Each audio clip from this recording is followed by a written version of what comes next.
You really think that? Yes, I have been cured of the presumption of thinking otherwise. Cured? By whom? By my husband, if I must tell. Ah, your husband. How strange it seems. I remember you hinted something of the sort the other day. What do you really believe in these matters, Tess? He asked. You seem to have no religion, perhaps owing to me. But I have, though I don't believe in anything supernatural. D'Urberville looked at her with misgiving. Then do you think that the line I take is all wrong? A good deal of it. And yet I felt so sure about it, he said uneasily. I believe in the spirit of the Sermon on the Mount, and so did my dear husband, but I don't believe... Here she gave her negations. The fact is, said d'Urberville dryly, whatever your dear husband believed, you accept, and whatever he rejected, you'll reject, without the least inquiry or reasoning on your own part. It's just like you women, your mind is enslaved to his. Ah, because he knew everything, said she, with a triumphant simplicity of faith in Angel Clare that the most perfect man could hardly have deserved, much less her husband. Yes, but you should not take negative opinions wholesale from another person like that. A pretty fellow he must be to teach you such scepticism. He never forced my judgment. He would never argue on the subject with me. But I looked at it in this way. What he believed, after inquiring deep into doctrines, was much more likely to be right than what I might believe, who hadn't looked into doctrines at all. What used he to say? He must have said something. She reflected, and with her accurate memory for the letter of Angel Clare's remarks, even when she did not comprehend their spirit, she recalled a merciless polemical syllogism that she had heard him use when, as it occasionally happened, he indulged in a species of thinking aloud with her at his side. In delivering it she also gave Clare's accent and manner with reverential faithfulness. "Say that again," asked d'Urberville, who had listened with the greatest attention. She repeated the argument, and d'Urberville thoughtfully murmured the words after her. "Anything else?" he presently asked. "He said at another time something like this," and she gave another, which might possibly have been paralleled in many a work of the pedigree, ranging from the Dictionnaire Philosophique to Huxley's Essays. "Aha! How do you remember them?"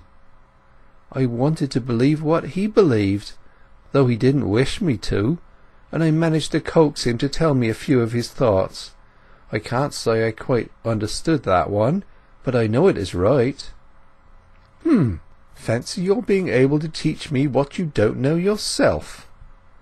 He fell into thought. "And so I threw in my spiritual lot with his," she resumed. "I didn't wish to be different. What's good enough for him is good enough for me." "Does he know that you are as big an infidel as he?" "No, I never told him, if I am an infidel." "Well, you are better off to-day than I am, Tess, after all. You don't believe that you ought to preach my doctrine, and therefore do not despise to your conscience in abstaining. I do believe I ought to preach it, but, like the devils, I believe and tremble, for I suddenly leave off preaching it, and give way to my passion for you." "How?" "Why," he said aridly, "I have come all the way here to see you to-day.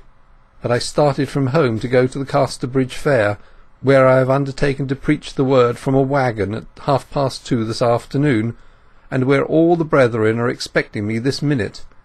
Here's the announcement." He drew from his breast pocket a poster whereupon was printed the day, hour, and place of meeting, at which he, d'Urberville, would preach the gospel as aforesaid. "But how can you get there?" said Tess, looking at the clock. "I cannot get there. I have come here." "What?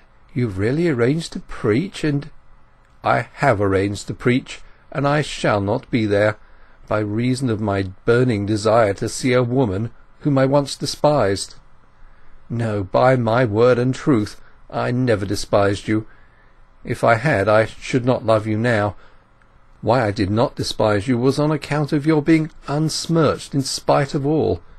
You withdrew yourself from me so quickly and resolutely when you saw the situation. You did not remain at my pleasure.